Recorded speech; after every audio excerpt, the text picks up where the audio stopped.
All right, guys, what's going on? Welcome in. So, the Denver Broncos have kicked off their OTA process just like the Jets and a bunch of other teams. And Zach Wilson just met with the media answering a bunch of different questions ranging from Sean Payton, his excitement to be in Denver, the quarterback competition with Jarrett Stidham, and of course, first round pick here in Bo Nix. It should be a really interesting room. I got my eye on Denver. I think Denver is one of the more intriguing teams in football. What direction will this team go?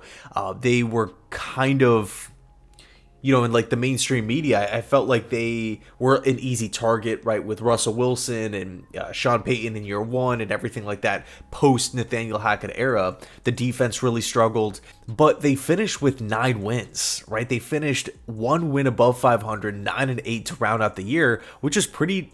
I mean, that's pretty good. All things considered, right? And the bottom line is I'm excited to see how this Broncos team is going to look in 2024. But Zach was, of course, asked about the New York Jets, right? His kind of reaction from getting traded from the Jets to the Denver Broncos.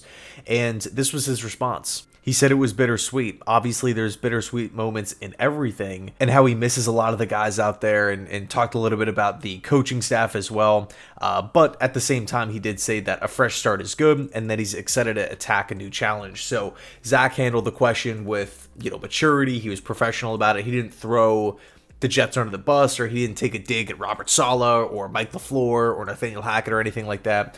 We have seen players in the past, take those shots, at their former team, whether it's the Jets or not. And Zach didn't do this here. But again, I'm pulling for Zach. I hope he succeeds with the Denver Broncos. Again, I do like Bo Nix. I think he's going to win that job. Really was impressed with what he was able to do at Oregon.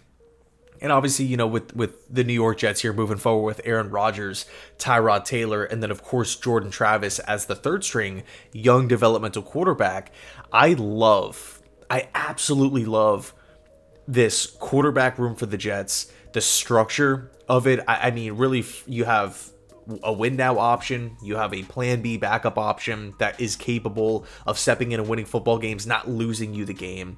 And then you have your young developmental guy who could potentially be the future of the franchise moving forward in Jordan Travis. And Travis, by the way, is walking into a situation with so many positive things at his disposal, right? Working with Aaron Rodgers, working with Tyrod Taylor, not having to play right away, having this extended period early on in his career where he can just rehab and get healthy first from the leg injury and not have that pressure of, okay, well, we're going to need you by week 10 or week 11.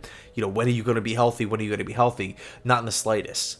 It really feels as though there's a 2-year plan laid out for Jordan Travis. We could take a look at the Tyrod Taylor contract as well. That was a 2-year deal. Tyrod signed a 2-year deal with the Jets. Aaron Rodgers, I guess he could potentially retire after the year, but it sounds as though he wants to be here for at least 2 years. Of course, again, wide open. That's just an assumption on my part. But again, we have veterans in the room. We have youth in the room. We have a short-term and a potential long-term plan. I'm so excited for the Jets quarterback room here. And then to flip it back over to Denver, honestly, I know the Jets and the Broncos kind of have this weird rivalry, with the Sean Payton comments about Nathaniel Hackett wanting to redeem himself with the Jets because he got fired not even 1 full year into his 4-year contract with the Denver Broncos. Such a tough pill to swallow. I feel like we also play Denver every single year. It's totally weird. Like, if you would have told me back in the start of 2022 that the Denver Broncos head coach in his first year as Broncos head coach, Nathaniel Hackett would become the Jets offensive coordinator in 2023, and that Zach Wilson, the former second overall pick, could potentially be the Broncos starting quarterback, just a couple of years in the future, I would have said, what? Like that's mind-blowing to think about. But anyway, just figured I'd do a quick little topic on it. Just wanted to share my thoughts. Pulling for the Broncos, pulling for Zach. Should be it's cool because the Broncos are a young rebuilding team, in my opinion. Like, yes, of course they do have their veterans, but when I think about Denver, I do think of a team that's kind of in transition, and it does open the conversation or open the door of, hey, what's going to happen with Courtland Sutton?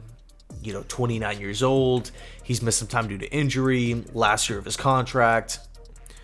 Does he potentially get moved at the trade deadline? It's going to be an interesting question, interesting time for sure. Anyway, thanks so much for watching. Let me know your thoughts, and as always, go Jets.